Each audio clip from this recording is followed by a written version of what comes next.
के साथ शांतनु त्रिपाठी बुलेटिन की शुरुआत करते हैं। शाम के 5 बज चुके हैं और 5 बजे की 5 बड़ी खबरों पर नजर डालते हैं सबसे पहले, और सुपर 5 में फटाफट दिखाते हैं आपको 5 बड़ी खबरें। उत्तर प्रदेश के मुख्यमंत्री योगी आदित्यनाथ जापान दौरे पर हैं।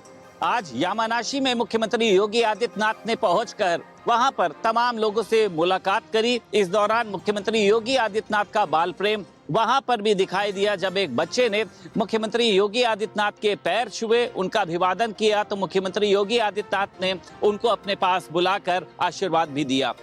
मुख्यमंत्री योगी आदित्यनाथ का साफ तौर पर कहना यह है कि जापान जिस गति से आगे बढ़ रहा है और उसी के साथ साथ आज का दिन भी बहुत ही महत्वपूर्ण है, क्योंकि आज तारीख भी 26 है और ये सन भी 26 है, और अगर इन अंकों को जोड़ा जाए तो एक महत्वपूर्ण तारीख है वो सामने आती है। मुख्यमंत्री योगी आदित्यनाथ ने कहा कि मैग्लेव ट्रेन जिस तरीके से रफ्तार के साथ 500-600 किलोमीटर की रफ्तार के साथ आगे बढ़ती है, ये एक अच्छा अवसर है, और उसी के साथ साथ रोबोटिक सेंटर को हम उत्तर प्रदेश में भी स्थापित करने जा रहे हैं, यानी सेंटर ऑफ एक्सीलेंस। इसके लिए हमने उत्तर प्रदेश के बजट में भी व्यवस्था की है। मुख्यमंत्री योगी आदित्यनाथ ने निवेशकों के साथ भी अपील करी है कि अब उत्तर प्रदेश का माहौल बदल चुका है, और इसी के साथ साथ यामानाशी में मुख्यमंत्री योगी आदित्यनाथ ने उत्तर प्रदेश के साथ एक ऐतिहासिक ज्ञापन पर भी साइन किए हैं।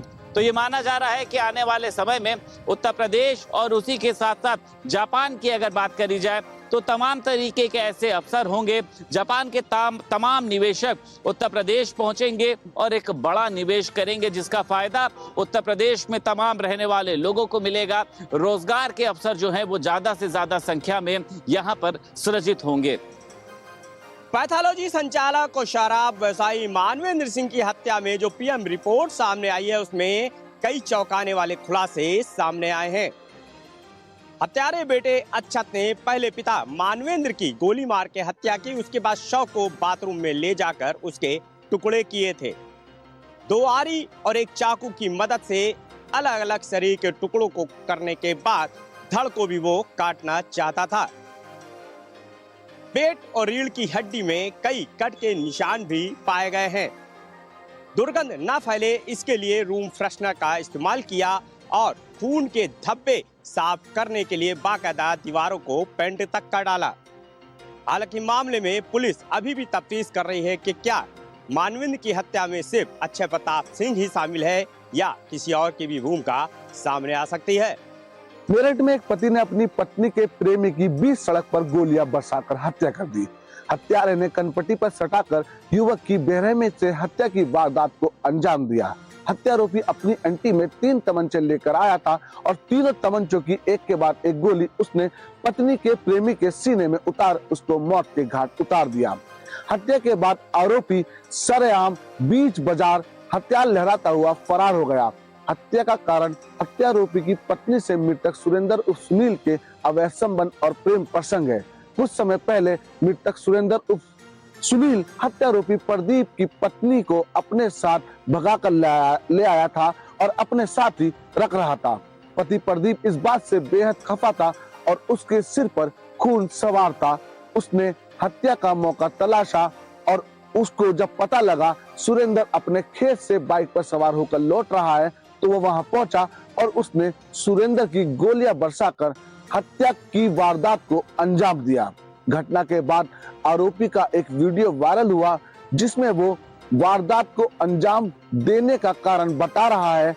आरोपी ने कहा कि उसको किसने असला दिया और उसने किस तरह से हत्या की योजना बनाई।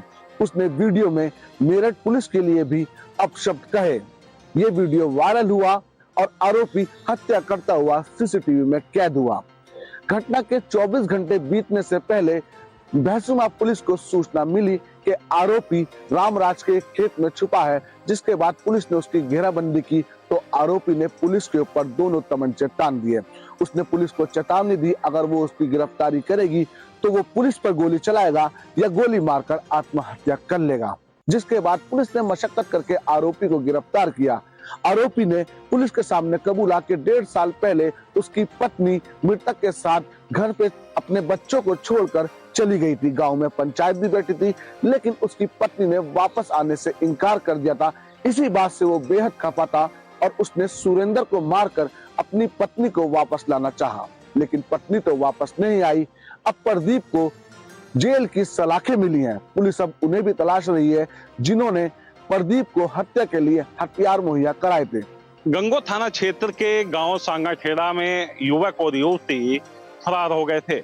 दोनों अलग अलग समुदाय के हैं। उसी बात को लेकर जो इलाके में तनाव लगातार फैल रहा है, यानी हिंदू संगठनों के जो लोग हैं, कल उन्होंने यहाँ पर एक महापंचायत की थी।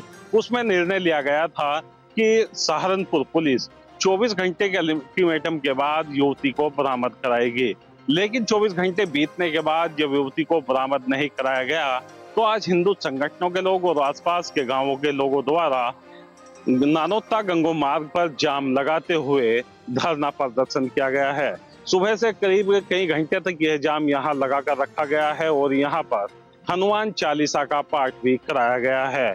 कुल मिलाकर बात की जाए, जिस तरीके से माहौल बिगड़ता दिख रहा है, तो वहीं सहारनपुर पुलिस पूरे तरीके से मामले को गंभीरता से लेते हुए युवती की बरामदगी की बात कर रही है।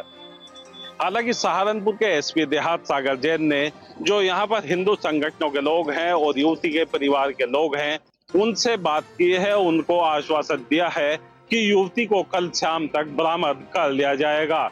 जिस तरीके से माहौल यहाँ बिगड़ता दिख रहा है, तो कहीं ना कहीं आसपास के जो लोग हैं इस बात से चिंतित हैं कि एक छोटे से मामले को लेकर कहीं ना कहीं माहौल यहाँ बिगड़ता दिख रहा है।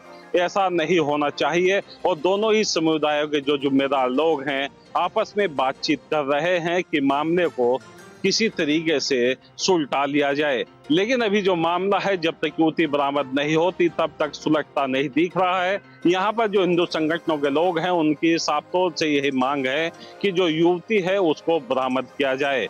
बताया जाता है कि जो युवक है आजम, वो उसी गांव का रहने वाला है, यानी गांव सांगाखेड़ा का ही रहने वाला है और मुस्लिम गुज्जर बिरादरी से ताल्लुक रखता है और जो युवती है वो भी हिंदू परिवार से ताल्लुक रखती है। इसी बात को ले 4 दिनों की यात्रा में